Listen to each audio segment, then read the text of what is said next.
You can't replace two All-Stars. There's no team in NBA history been able to to win a championship with two of the All-Stars not playing. And I tried as much as I could, and everyone else down from myself tried as hard as we could.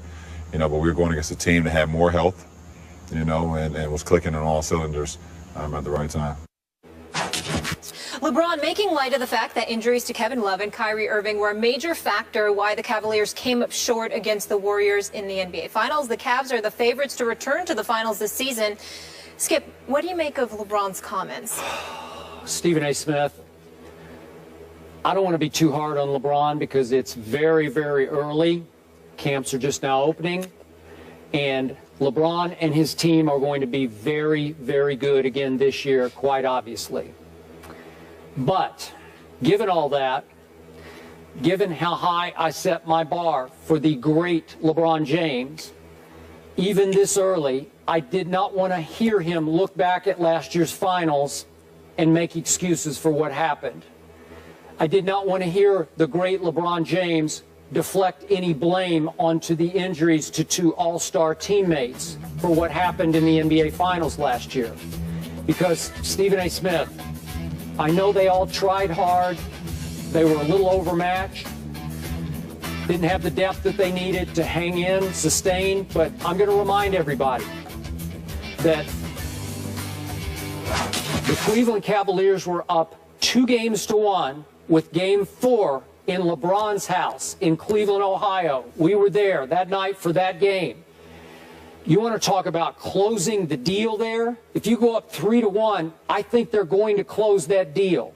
I thought that was a great opportunity for the great LeBron James to validate his greatness and his all-time greatest case against Michael Jordan. If you could carry that band of misfits to a title, even though Tristan Thompson had emerged as a flat-out force in the finals, underrated force, I thought, with Mozgov. If you could carry that team without Kyrie, without Kevin Love to a title, wow, the world would have said, that's it, LeBron, you did it. That's your greatest achievement. And what happened that night? 103-82 happened. Golden State, rout in LeBron's house, as LeBron went 7 for 22, only 5 of 10 from the free throw line, 1 of 4 from 3. His teammates gave him little to no help. We know what they all did. J.R. Smith was 0 for 8 from 3, and Dellavedova was 2 for 9. But even for the whole playoff run, for one playoff run, LeBron James, for any player who's ever taken more than 100 threes in a playoff run, shot 22.7%. That's for the last year's playoffs. That's the worst in playoff history, 22.7%. So you got to take a little bit of blame for that, Stephen A. You got to take a little bit of blame for Game 4. And I know you told me the next day he just ran out of gas. And I've been thinking about that. Even last night I thought about it. This is the greatest conditioned athlete in the NBA. I give you that. I believe that. Nobody takes better care of himself than LeBron. So he runs out of gas in Game 4 of the finals? Is that why we're going to have more time off between finals games this year, so LeBron has a little better chance to refill his tank for the next game? I don't know, but I expected more from King James that night, and we didn't get it. And that was basically the end of last year's finals. The season hasn't even started yet.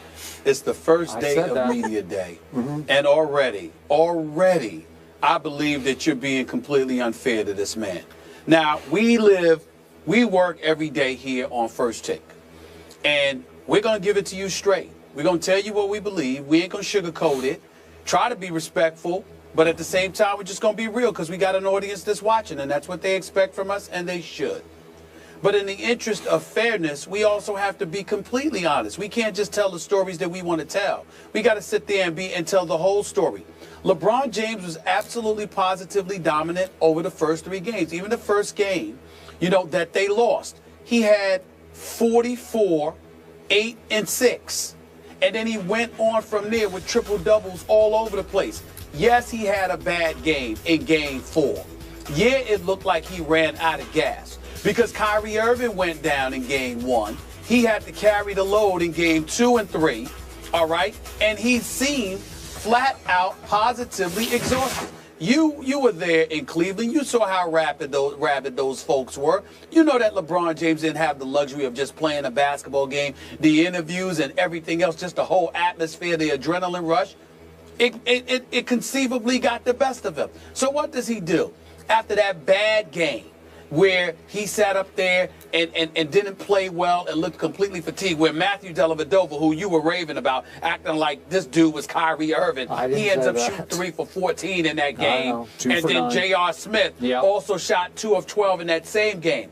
The very next game, which was game 5, LeBron had 40, 14, and 11. They still lost that game. And then to close out, because he got no help, and then to close out game 6, he had 32, 18, and 9. What I'm saying to you is that when you look at the Golden State Warriors, they're either great or they're not. This wasn't about Steph Curry. This was also about Andre Iguodala. This was about Steve Kerr making that adjustment, inserting Andre Iguodala into the starting lineup, seating Andrew Bogut. And then after that, running the ball up and down the floor. Remember, the first couple of games, Golden State was very methodical in trying to match the size of a Tristan Thompson with Mozgov in terms of putting in a big lineup of their own. So you played at a slower pace. LeBron was able to catch a breath. As a result, he wasn't as worn out. And then Steve Kerr made that adjustment. You can't sit there and appreciate the greatness of what we're seeing from Golden State all year long and then ignore that because you want to get on LeBron's performance in one game out of 6 in the NBA Finals where the other 5, the brother showed up. I would be the first to get on LeBron James. Hell, he still hasn't gotten over how I called him out when they played badly against Dallas when he was with Miami. But that is the only thing that I have to say about LeBron, which he openly later admitted that he could have played better in that NBA Finals, similar to James Harden being sensitive because of how he disappeared in the Finals against Miami, which is the only negative thing I've ever said about him, really. But when you look at LeBron and how he played last year in that Finals without Kyrie Irving and without Kevin Love for those last 5 games, and with J.R. Smith, admittedly, being one-dimensional, knowing that he's too talented to just be some daggone spot-up shooter, that he should be doing better than that. There is no question that this is one legitimate time, actually the second time, because the first time he lost to the San Antonio Spurs in 2007, we all knew that their championship was getting to the finals. They had no shot against the Spurs. And last year, after Love and Kyrie went down, come on now, the only hope they had was for LeBron to be LeBron and to get a speck of help. And he got no help offensively those last 3 games. You got to be fair enough to say that, Skip. You can't ask that man to do but so much. That's not right. Can. That's just How many times last year did I agree with you, LeBron James is the best player on the planet? Did I not always say, you're right, he's the best player? Yeah. Okay, so if the best player gets it to 2-1 Cleveland with another game in Cleveland, man, I'm going to expect him to be the best player on the planet that night, and he was not. I also would expect him yesterday to say, you know what, we were up 2-1, and I ran out of gas. If he'd said that yesterday, I'd say, I got it. I feel you, because it sure looked like you ran out of gas. Yes, you would have got on it for saying that. I would not. You would have got on it for saying that. You would have said he must have drank a couple of Sprites, or he must not have worked out, even though he's a workout dude. You would have said something if he had said, I just ran out of gas. Well, yes, you would have. And by the way, Skip, let's keep in mind, I would agree with you. If LeBron spent the rest of the series, had he ran out of gas so much that he had nothing left for games 4, 5, and 6. But the fact is, it was just one game.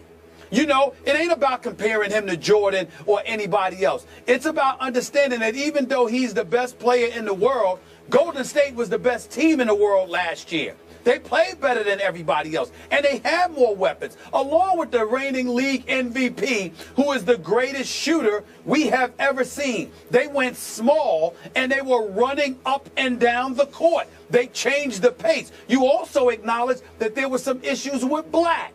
and how he was learning the ropes in his first year as an NBA coach. You acknowledge that J.R. Smith has to do better and has to do more, because when he's not shooting well, he doesn't seem to do anything right, and now he has to graduate from that position. You acknowledge that Iman Shumpert can defend, but he is no shooter. All of a sudden, an epiphany hits you, and you recognized and remembered that Matthew Dellavedova is Matthew Dellavedova, a serviceable player who belongs in the NBA, but he's no starting point guard. Wait a second. This is what LeBron was dealing with.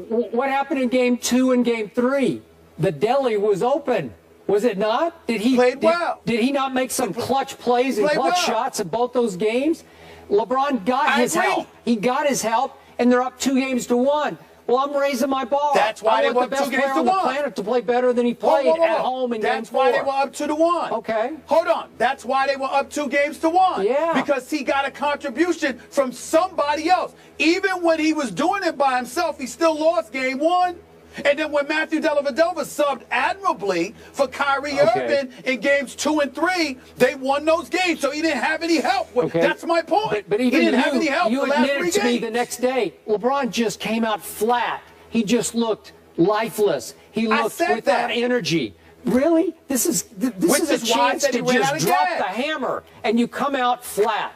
You come out drained. I don't get it. If you don't have it, Skip, you don't have it. Okay. What do you mean you don't get it? You see, that's where. Hold on, wait a minute. Forget all that. That's where you're disingenuous, because you've covered enough basketball to know that some days you don't have it. Now you can't not have it for a series. There's some games you better have it for. But if LeBron had played this way, hold on. If LeBron had played this way in games 4, 5, and 6, you'd have a point. If there were a game 7, then you have a point. But if you up 2-1 and you don't show for game 4 because you out of gas, but you come back in games 5 and 6, then you got to acknowledge that man ran out of gas and call it what it is. You can't sit up there and just ignore all the stuff that was happening around him. That's not fair. Okay. That's not fair. I'm with you. The most fit player on the planet and the greatest player on the planet ran out of gas in a pivotal Game 4. I'm with you. Oh, gentlemen. He had nobody. He had no help. We gotta go to break. You're just hating. You're We just gotta hating. go to break. You're just hating right now. Truth-telling. That's what you do. No shows off for Skip On media Bayless. day. Yeah. Hating on media day. You truth-telling even wait to till the start the opening year. of the season. Guys, here's the good news. Please. We get to see a healthy Cleveland team this year, and we can discuss after. No excuses, right? Yeah, That's not true. They run into a healthy We don't know that about Spurs, we're gonna Kyrie. have a whole nother. Hopefully. We don't know that about Kyrie. Okay. We don't know if Kyrie going to be healthy. Hopefully healthy. Yes. We'll leave it there.